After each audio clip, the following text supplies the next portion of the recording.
दहशतगर्दी की कार्रवाइयों के हवाले से जिसको हमारे सिक्योरिटी के जवान और कानून नाफिज करने वाले इदारे पसपा कर रहे हैं। पाक फौज ने इस साल मुनज़्ज़म और जामे मनसूबाबंदी के साथ कार्रवाइयां अमल में लाते हुए दहशतगर्दों को जड़ से उखाड़ फेंकने के फैसले का जो फैसला कुछ मरहला है उसका आगाज किया है। आदाद शुमार के मुताबिक 2023 में हलाक किए जाने वाले दहशतगर्दों की तादाद पिछले 6 सालों में सबसे ज्यादा है। सिर्फ 2022 की अगर बात की जाए तो 400 के करीब दहशतगर्द सिक्योरिटी फोर्सेस के हाथों जहन्नुम वासिल हुए, जबकि रवा साल मुल्क में 24,000 से ज्यादा ऑपरेशंस किए गए, जिसमें सिक्योरिटी फोर्सेस के हाथों से अब तक 550 से ज्यादा दहशतगर्द जो है वो हलाक हो चुके हैं। रवा साल अगर बात की जाए तो 400 से ज्यादा सिक्योरिटी एहलकार शहीद हुए, जो पिछले 8 सालों में सबसे ज्यादा है।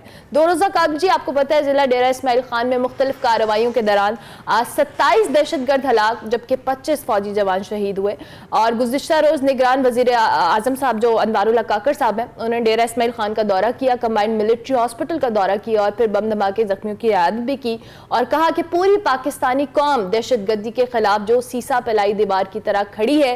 पाक अफवाज दुश्मनों के नापाक जो अजाइम है उनको नाकाम बनाकर जो कह ले उन्हें मुंह तो जवाब भी देगी। बिल्कुल। दूसरी जानिब कल एक अहम केस भी था, वो सुप्रीम कोर्ट के अंदर था। फौजी अदालतों में सिविलियंस के ट्रायल के हवाले से उसके रोकने का जो साहब का फैसला है उसे सुप्रीम कोर्ट ने कलअदम करार देते हुए सिविलियंस का फौजी अदालतों में ट्रायल जारी रखने की मशरूत इजाजत दे दी है। ट्रायल का हतमी फैसला सुप्रीम कोर्ट के फैसले से मशरूत होगा, इसी पर हमने बात करनी है। और हमारे साथ इस वक्त ब्रिगेडियर रिटायर्ड हारिस नवाज साहब मौजूद है, निगरान वजीर दाखिला सिंध भी हैं और सीनियर तज्जियाकार भी हैं, उनसे हम बात करते हैं। साहब, thank you very much once again. एक बहुत ही अफसोसनाक वाकया और मुझे लगता है कि बहुत ज्यादा असरात डालते हैं मजमूई तौर पर एक कैंपेन जो चल रही होती है।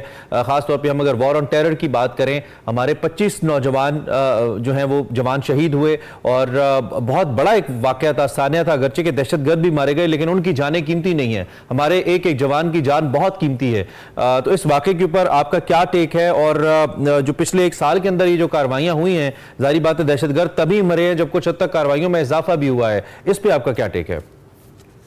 देखिए, पिछले कुछ अरसे महीनों में बहुत ज्यादा इजाफा, बिल्कुल आपकी बात ठीक है। और अभी जो आदाद बता रही थी वो भी बात ठीक है कि इसमें तकरीबन 550 हमने दहशतगर्द मारते हैं, 24,000 ऑपरेशन किए हैं और उससे पहले पिछले साल भी 400 के करीब मारे गए थे। ये आपने देखा होगा कि 2020 तक हमने तकरीबन मुल्क से दहशतगर्दी खत्म कर दी। एंड वी थॉट कि अमेरिकन गोइंग, तालिबान की हुकूमत आ रही है तो अब ये और ज्यादा हालात बेहतर होंगे और इसको ये कंट्रोल में आ जाएगी दहशतगर्दी, क्योंकि उन्होंने कमिटमेंट कर ली थी कि हमारी सरजमीन किसी भी दहशतगर्द ऑर्गेनाइजेशन के को इस्तेमाल करने की इजाजत नहीं दी जाएगी। बट इसके बरक्स हुआ, जो अमेरिकन गए वेपन अमेरिका छोड़ के गए हैं और इनका तालिबान का कंट्रोल नहीं है उनके ऊपर। खुली दाइश को देख लें, अल कायदा देख लें, TTP देख लें, इस्लामिक मूवमेंट तुर्किस्तान देख लें, फिर उसके बाद BLA BLF को देखें, हर जगह पर बहुत ज्यादा ये हालात खराब हुए हैं। एक नेगोशिएट कर दिए तो वो भी हमारी अपनी गलतियां थी, लेकिन अब जिस तरीके से हो रहा है ये पानी सर से गुजर चुका है। It is beyond. और यही ने भी चीफ आर्मी साहब ने बात की है कि एक याद रखें, अगर हमारे लोग शहीद होते हैं तो हमारा नया एक बलबला होता है, जोश होता है, जज्बा होता है कि हमने इनका बदला भी लेना है और मुल्क दहशतगर्दी खत्म करनी है। This is guaranteed, rest assured. हमारा मोराल भी हाई होता है और ज्यादा होता है, हमें अज़्म होता है कि हमने ये करना है। लेकिन प्रॉब्लम ये है कि यहाँ पर इलीगल इमिग्रेंट्स इतने ज्यादा आ गए हैं। They are the most dangerous environment, जिसमें ये वहां जाके ये इनकी ब्रीडिंग प्लेस भी है, वहां पर इनको सहूलतकारी भी होती है, वहां की मदद भी होती है, इनको पैसा भी होता है, उसके बाद वहां से ऑपरेट करते हैं। और जब आजकल जितने मारे जाते हैं 50 अफगान होते हैं और लेटेस्ट अमेरिकन वेपन तो ये जो आप अमेरिकन गवर्नमेंट का रेफरेंस दे रहे हैं, was it kind of a miscalculation brigadier साहब, जो हम नहीं कर पाए ठीक तरीके से, या फिर बिट्रेल है? आई मीन कैलकुलेशन हो गई, हो सकती है।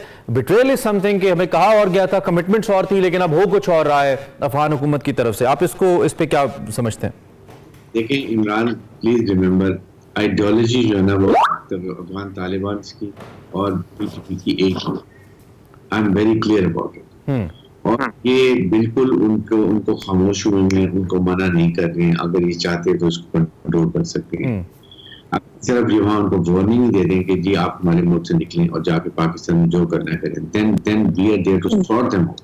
हम भी नहीं जा सकते हैं। उसके बाद इनको कहते हैं तो इनकी रिस्पॉन्स के लिए हमारे मुल्क में अफगानिस्तान में तो तालिबान नहीं है, जबकि कितने तालिबान के लीडर वहां मारे जा रहे हैं, अब वहां से आ रहे हैं। आपको चाहिए कि देखिए अभी हमने जो इनकी इलीगल तारकिन वतन निकाल रही है, इनका काम था ये अपने भेजते, अगर इनको कंसर्न से पाकिस्तान के तहफ़्फ़ुज़ात की क्या बताएंगे, आपके क्या तहफ़्फ़ुज़ात हैं, क्या आपके ऑब्जर्वेशन है, बताइए व्हाट कैन वी डू।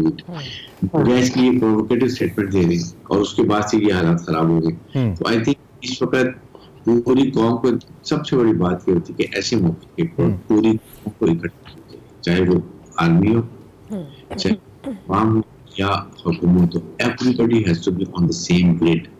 जो नैरेटिव एनिमी का बड़ा खतरनाक है कि फौज और अवाम में जो एक एतमाद है उसको दूर करो, फौज को कमजोर कर, खुदा न खास्ता लिबिया, इराक, सीरिया की तरह हालात पैदा। So defeat, we have to stand united. That is what is the message we convey through the platform. कि ये बहुत जरूरी है और खासतौर सोशल मीडिया पे। मैं ये इंडिया में अभी इसके ऊपर इंडिया में देखेंगे शादाने में जाए जा रहे हैं, क्या उनके फौजी मारे गए थे 40 धमाका होता ये उसके अंदर, जब ये 2019 के अंदर, क्या उन्होंने वहां पर कुछ शोर मचाया था? They will all This is what we should learn. ठीक हो गया। ब्रिगेडियर साहब, चूंकि हमारे पास लास्ट मिनट है, मैं चाहूंगी आर्मी चीफ का जो अमेरिका का दौरा है, इसके हवाले से वक्त अमेरिका में मौजूद हैं और जो दौरा है उनका, आप उसको किस तरह से देखते हैं, कितनी अहमियत का हामिल है? पहला विजिट है उनका अमेरिका का। देखिए ये बहुत, यहाँ में बहुत मौके के ऊपर जा रही है, एक तो बैडली नीडेड फर्स्ट विजिट है।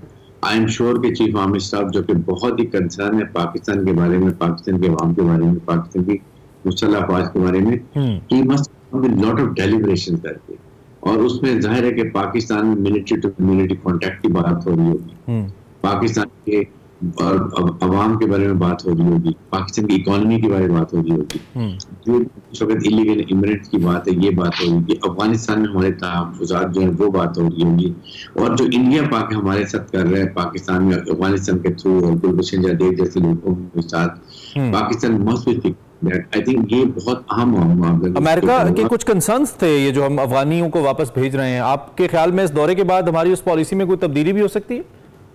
मेरे ख्याल में तब्दीली तो नहीं होगी, but I am sure chief of staff वहां जाकर उनको बताएंगे कि why we are doing it. Okay, this has, किसी मुल्क में 30 से 40 लाख आप जो गैर मुल्की लोग हों, आप सोचें कि वो हमने कितनी मेहमाननवाजी की, not the time to take the person back. Right भाई साहब, टाइम हमारा खत्म हो गया। Thank you very much for joining us. Caretaker वजीर दाखिला सिंध ब्रिगेडियर रिटायर्ड हारिस नवाज साहब हमें मौजूदा सूरत हाल पे हमारे साथ बात कर रहे थे, इस दुआ के साथ कि जितने भी शोहदा हैं अल्लाह उनके दर्जात बुलंद करे और दहशतगर्दों को नाकाम करे अपने अज़ाइम में।